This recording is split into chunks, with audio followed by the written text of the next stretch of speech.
veut que la paix soit partout à la République démocratique du Congo. Il m'avait demandé de lui amener la communauté Téké et Yaka qui sont en conflit, en vue d'être ensemble avec lui et voir sur quel point on peut taper de façon que tous ces conflits finissent. Et heureusement que le VPM aussi de l'intérieur était là. Le VPM aussi a assisté à la réunion. Ce qu'on a arrêté et qu'on fasse une commission mixte élargie de façon qu'on descend là-bas pour mettre fin avec les ordres qui se passent là-bas. Mais nous avons des grandes prisons comme le Zoum, comme Angeng, qui ne sont pas remplies. Mais pour quelqu'un qui a été déjà condamné à 10 ans, au lieu qu'il passe 10 ans à Makala, où il y en a qui attendent d'être jugés, si on l'amène à Angeng, il va aller purger sa prison. Il peut être même formé là, où il a la possibilité d'être resociabilisé, que ici à Makala, où il sera étouffé, où il peut même tomber malade et laisser sa vie. La double Troïka a désapprouvé, j'allais dire même exprimé son indignation en rapport avec les 2 correspondances que le gouvernement du Rwanda a adressées successivement au président du Conseil de sécurité des Nations Unies et au président de la Commission de l'Union africaine pour demander que l'Union africaine n'endosse pas la Samir DRC et n'apporte aucun soutien. Et en dépit de toutes ces lettres-là, le Conseil paix et sécurité de l'Union africaine a effectivement endossé le déploiement de la Samir DRC. Ça signifie que la Samir aujourd'hui est prise en compte par l'Union africaine qui a demandé le même comportement au Conseil de sécurité des Nations Unies.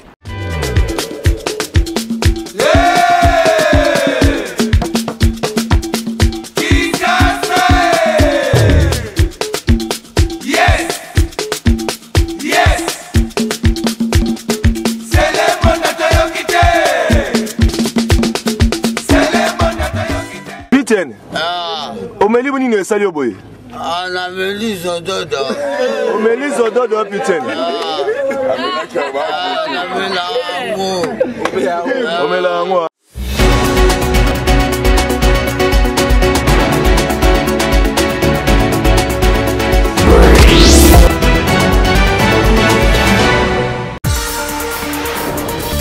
Toujours au poste pour vous servir, Madame, Messieurs, nous voici pour une nouvelle session d'information sur la PSB Télévision.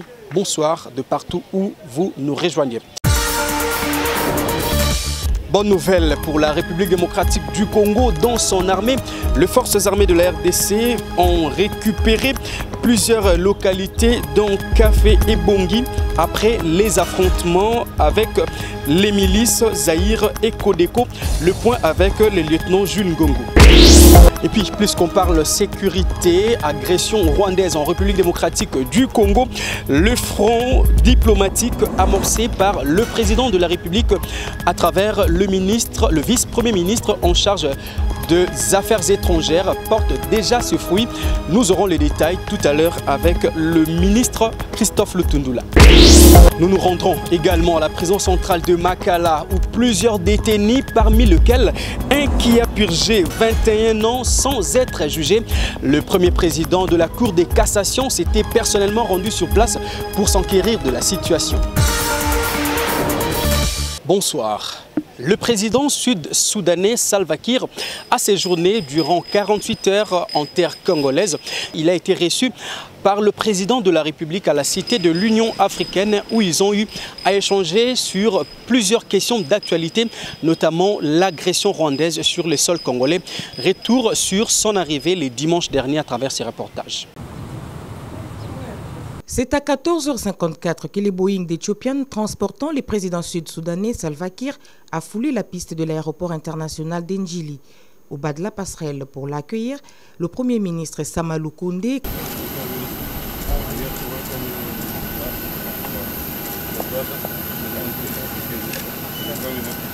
accompagné le VPM des Affaires étrangères, le ministre de la Communication, le gouverneur de la ville, le commissaire général de la ville et les bourgmestres de la commune de Lansele.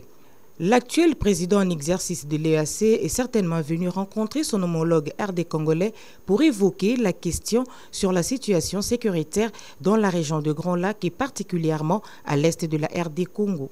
Il est à cet effet prévu une rencontre ce lundi dans la matinée au Palais de la Nation entre le président Salva Kiir et son homologue RD congolais Félix Antoine Tshisekedi Tshilombo.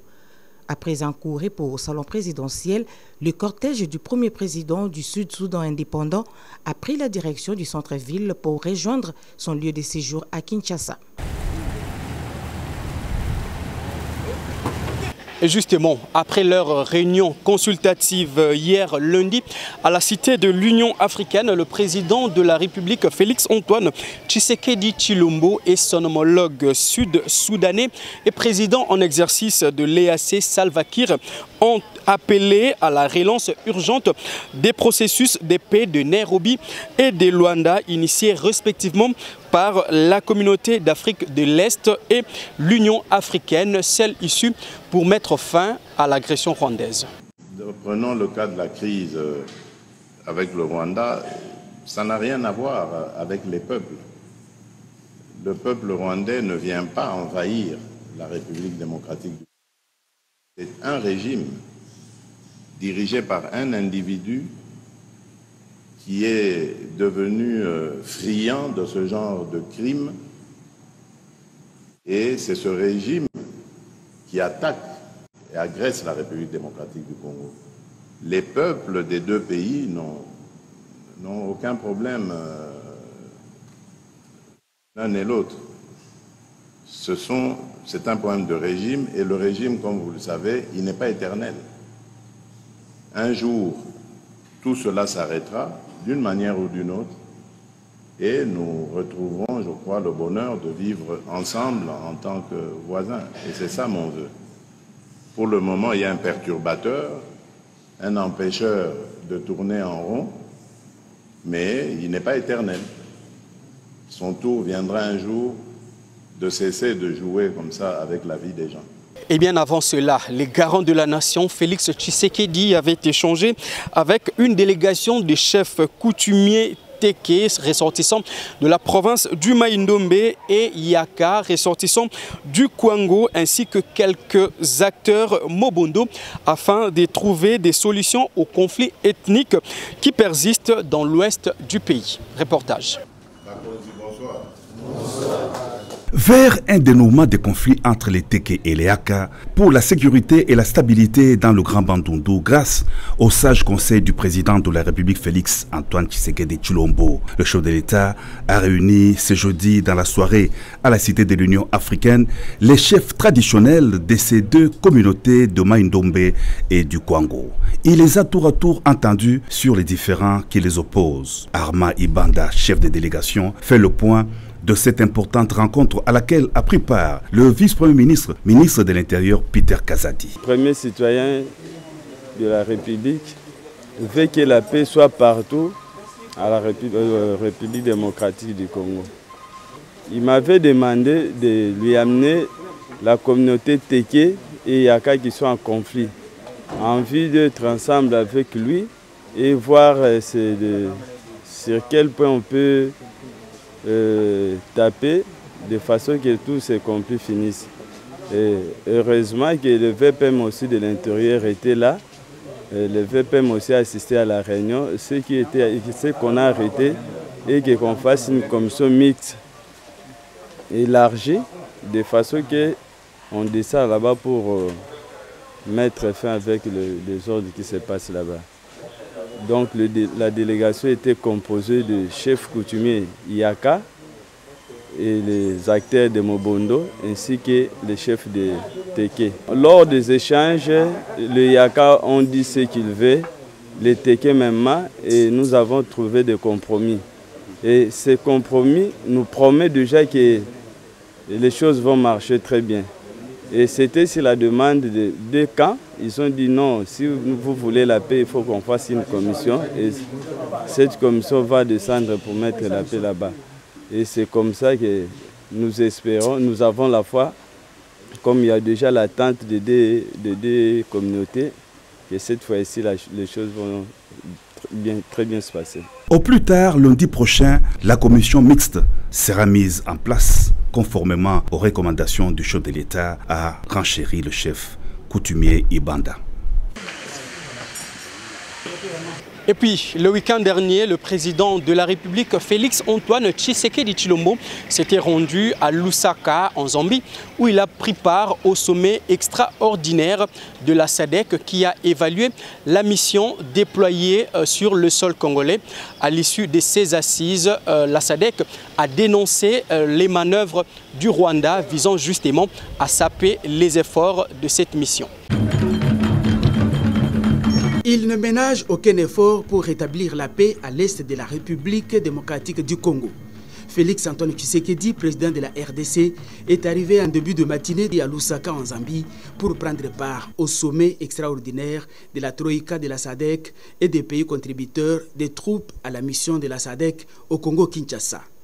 À l'aéroport international de Lusaka, le chef de l'État a été accueilli par une forte délégation venue de Kinshasa, de la SADC et seuls des Congolais vivant en Zambie. Présidé par le président de la République de Zambie, Hakainde Hichilema, en sa qualité de président de l'organe de la SADC concernant la coopération en matière de politique, défense et sécurité, le sommet a évalué la situation sécuritaire d'Elgado au nord de Mozambique et de l'est de la République démocratique du Congo, particulièrement attaquée par les M23 avec le soutien du Rwanda. Le sommet a rejeté la démarche du Rwanda demandant à l'Union africaine de ne pas soutenir le déploiement de la force régionale de la SADC en RDC pour combattre les troupes armées. La double Troïka a désapprouvé, j'allais dire même exprimé son indignation en rapport avec les deux correspondances que le gouvernement du Rwanda a adressées successivement au président du Conseil de sécurité des Nations Unies et au président de la Commission de l'Union africaine pour demander que l'Union africaine n'endosse pas la Samir DRC et n'apporte aucun soutien. Et en dépit de toutes ces lettres-là, le Conseil paix et sécurité de l'Union africaine a effectivement endossé le déploiement de la Samir DRC. Ça signifie que la Samir aujourd'hui est prise en compte par l'Union africaine qui a demandé le même comportement au Conseil de sécurité des Nations Unies. S'agissant particulièrement de la RDC, il est important de souligner ce qui suit, que la SADC a réaffirmé son engagement et sa détermination de soutenir activement, tant sur le plan diplomatique que militaire, les efforts du gouvernement congolais pour éradiquer l'insécurité à l'est de notre pays, y restaurer la paix, la sécurité et la stabilité. Et pour ce faire, un appel a été réitéré, l'appel pressant à tous les pays membres de la SADC de renforcer les capacités de la Samir DRC. Samir signifie mission de l'Afrique australe en République démocratique du Congo. Renforcer les capacités à travers la libération effective des contributions souscrites, annoncées par chaque pays, renforcer aussi en nombre de troupes et en matériel militaire.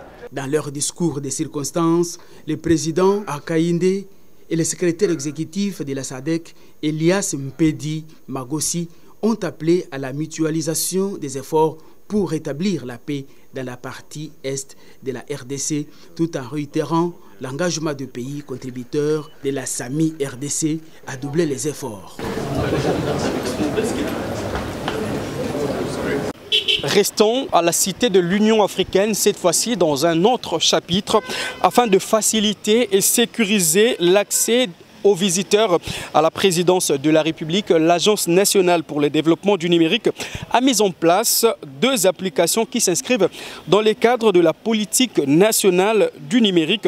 Ces outils ont été présentés par les coordonnateurs de l'ADEN.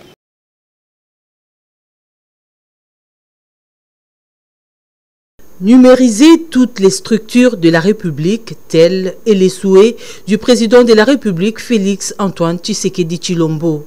Cet aspect numérique des institutions de l'État prend progressivement de l'envol.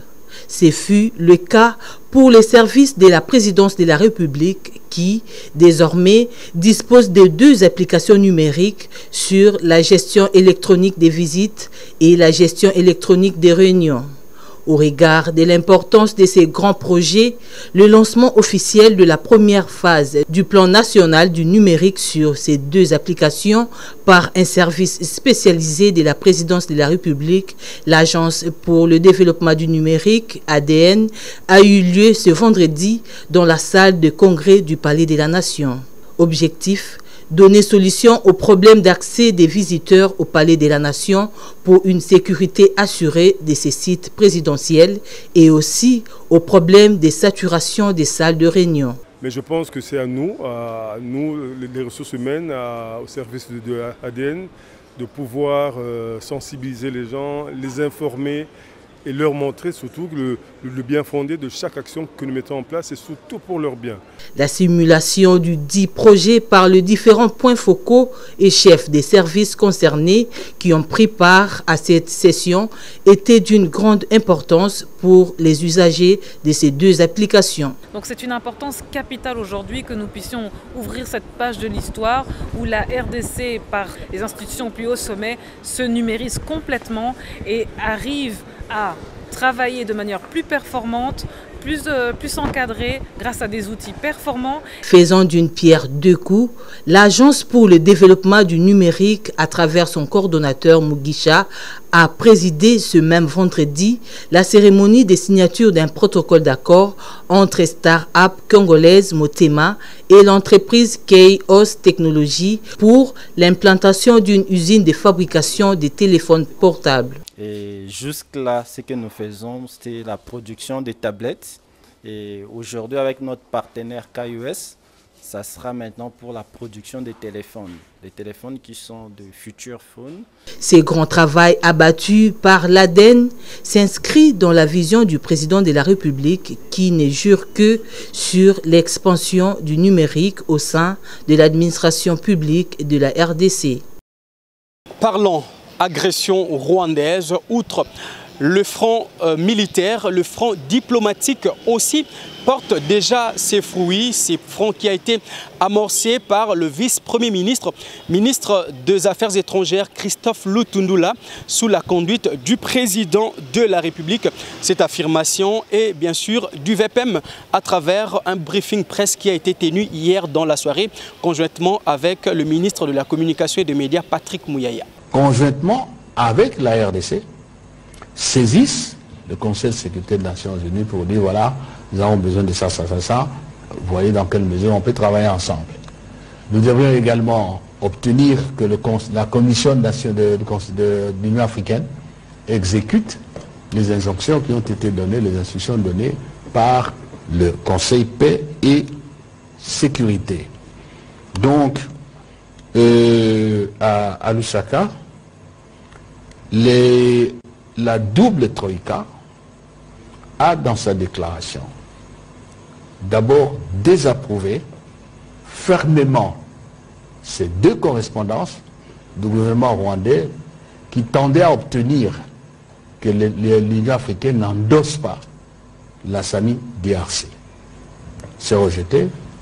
Et la double troïka a précisé dans sa déclaration, et c'est très important, que le déploiement de la SAMI DRC, son mandat, sont conformes, sont basés, sont assis sur le traité qui a fondé la SADC, le protocole de la SADC sur la défense et la sécurité commune et le pacte de défense mutuelle de la SADC. Donc on n'est pas sorti du texte, on est dans ce qui est prévu et c'est normal. Donc le Rwanda n'a pas de leçon à donner aux gens ou d'objections à faire, d'autant plus qu'il n'est même pas membre de la SADC. Et la double troïka a précisé aussi que la SAMI DRC n'est pas là pour s'occuper de telle tribu, de telle communauté, ce n'est pas son problème. C'est pour faire en sorte qu'elle appuie les efforts du gouvernement de la RDC, entendez là aussi nos forces armées de manière à restaurer la paix, la sécurité, la stabilité en RDC, comme les forces de la SADC, rappelez-vous, l'ont fait en 2013. Rappelez-vous qu'en 2013, ce sont les troupes de la SADC intervenant dans le cadre de la FIB, la force d'intervention rapide au sein de la MONUSCO, qui ont permis, avec évidemment les FARDC, de mettre fin aux aventures criminelles du même M23. Donc, voilà ce qu'on a obtenu là-bas à Lusaka. Et toujours dans le même chapitre, la République démocratique du Congo croit dur comme fer mettre fin à l'agression rwandaise suite à une diplomatie très forte. Les propos toujours du vice-premier ministre en charge des affaires étrangères qui a laissé entendre que Paul Kagame tente de transformer une communauté congolaise en marchandise, faisant bien sûr allusion à la communauté Tutsi résidant en République démocratique du Congo. Les détails dans cet extrait. L'avenir d'une communauté congolaise, les Tutsi congolais, qu'il a instrumentalisé, qui transforme en une marchandise qu'il vend partout. Tout à fait. Est-ce qu'il réalise l'avenir de cela? Nous sommes une nation, une 450, on n'a jamais connu des génocides chez nous. Et quelqu'un veut vous dire, oui, il y a des persécutions, mais ça reste là-bas, nous on n'a pas besoin de ça. Et en mettant dans la tête des Congolais qu'il y a parmi nous des compatriotes qui sont protégés par un pays étranger, qui se donnent le droit de venir chez nous piller sous prétexte qu'il les défend. Est-ce qu'il sait ce que cela va donner d'ici 4 ans, 5 ans, 10 ans, 20 ans, 50 ans? Il est en train de fausser l'histoire de notre pays, de creuser de trous. Et je demande à tous les Congolais de ne pas tomber dans ces pièges-là, particulièrement les Congolais Tutsis. Parce qu'ils n'auront jamais ce qu'ils ont aujourd'hui, ici, là-bas. Vous comprenez? Nous avons gagné sur ce point. Toujours dans les chapitres sécuritaires, je l'avais dit à l'entame de cette édition, c'est une bonne nouvelle pour la République démocratique du Congo, dont l'armée loyaliste vient de récupérer plusieurs localités dans Kafé et Mbongi et ses environs au bord du lac Albert. Nous sommes là dans la province d'Elituri après les affrontements qui ont opposé le FARDC et les milices Zaïre et Kodeko.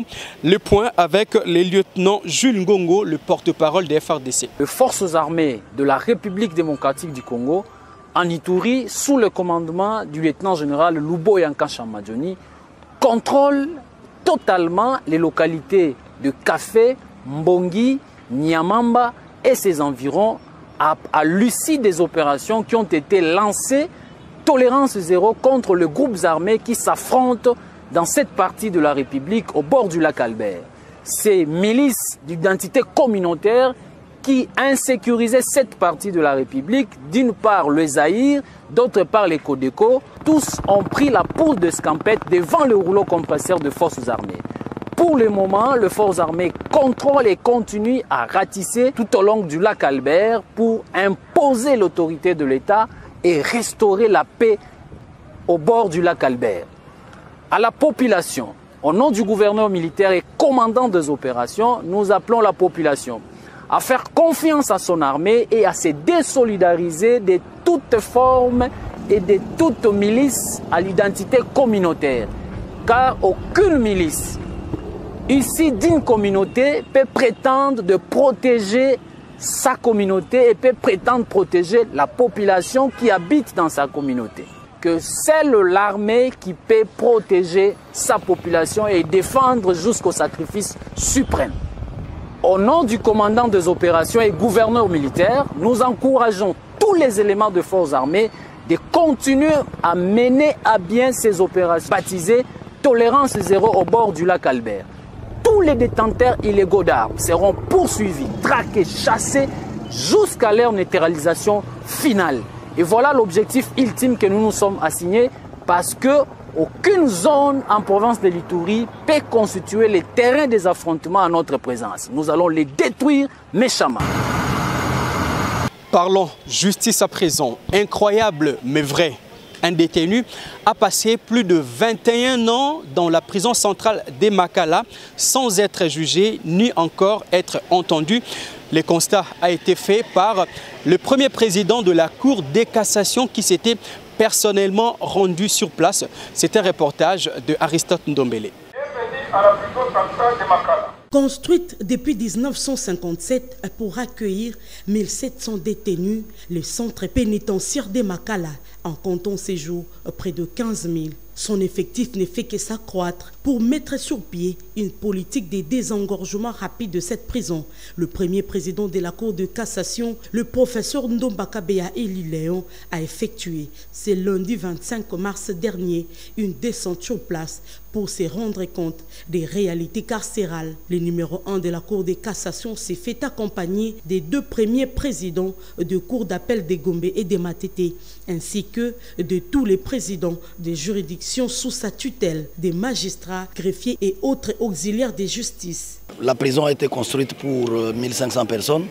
Aujourd'hui, la population a augmenté de 100%. Mais est-ce que tous ceux qui sont en détention sont là de manière régulière?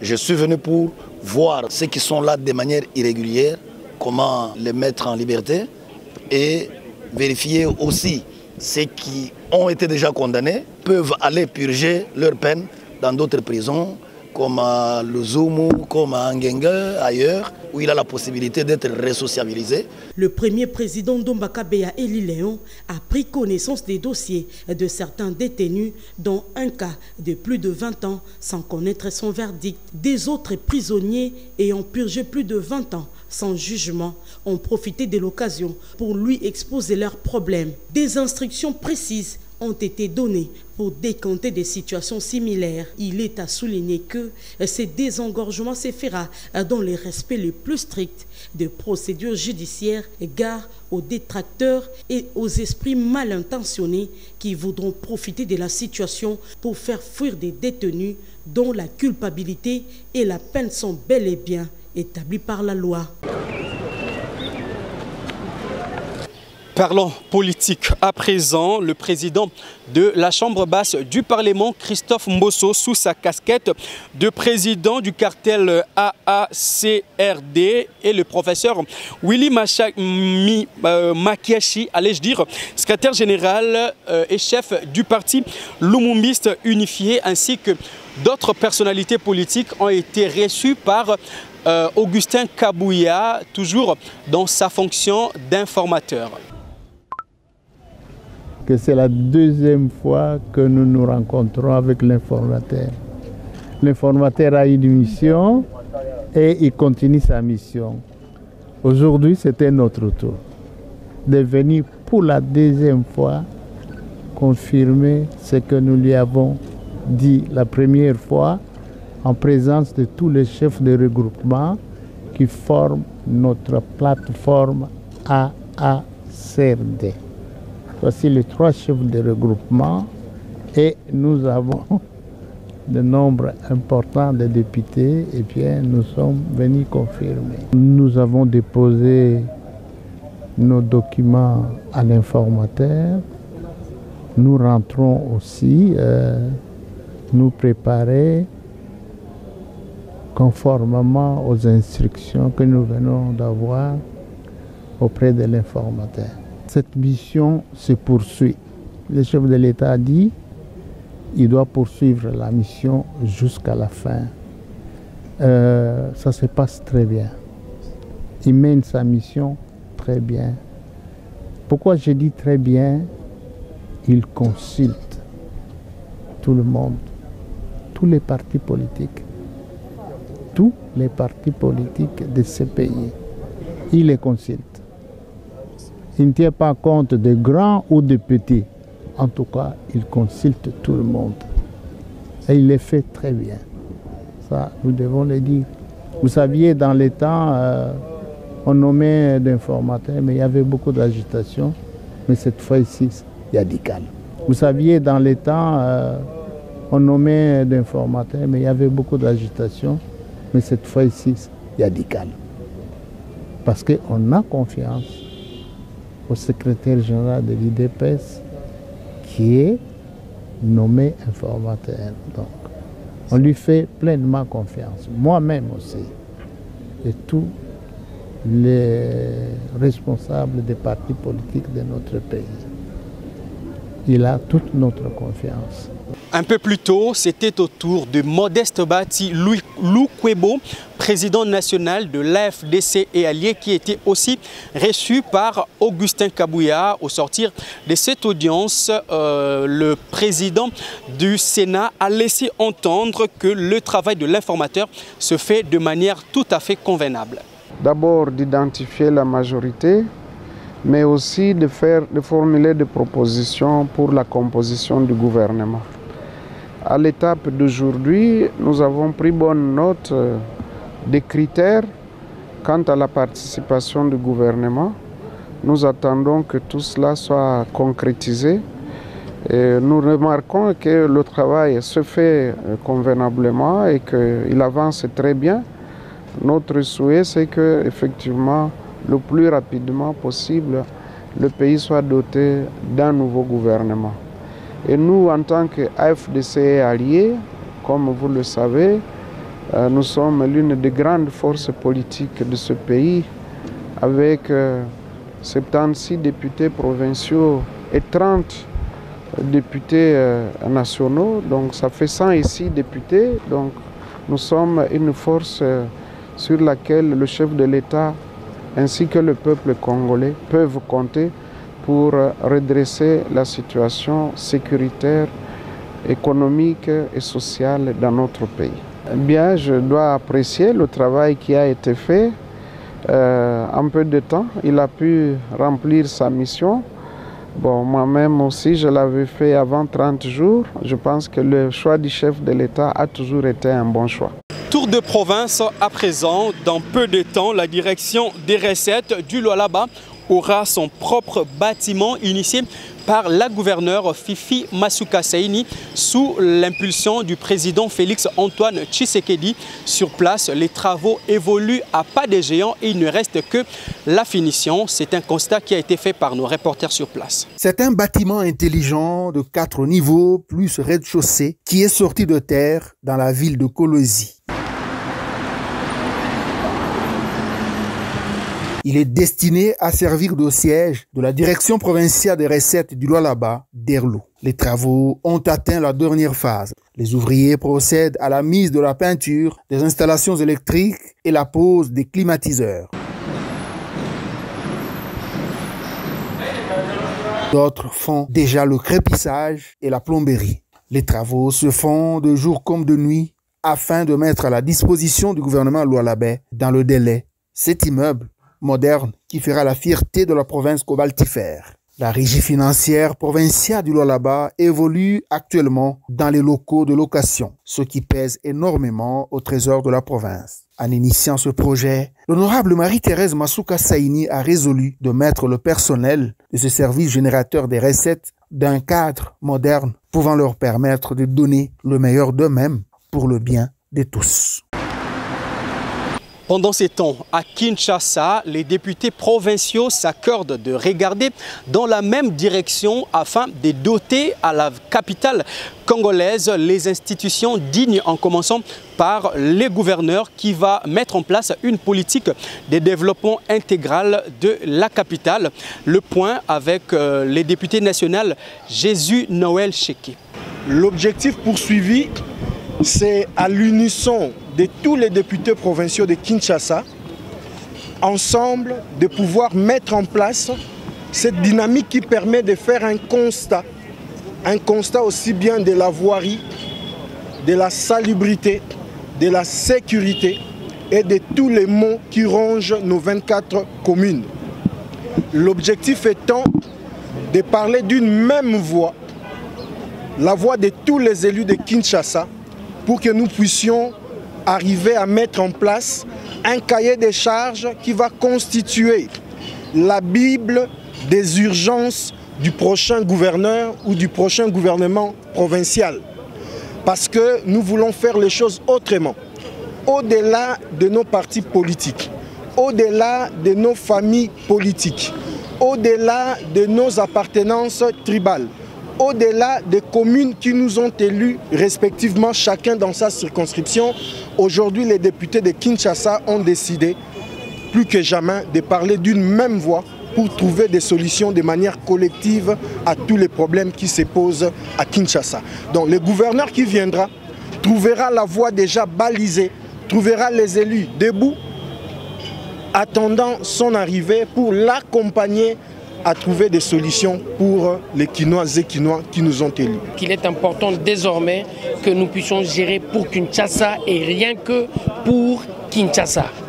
Nous sommes dans l'obligation, nous tous ici, en premier lieu de tâter tous les problèmes qui sont en train de gangréner la ville-province de Kinshasa. Et de ce problème, nous allons dresser notre cahier des charges pour le présenter au futur gouverneur.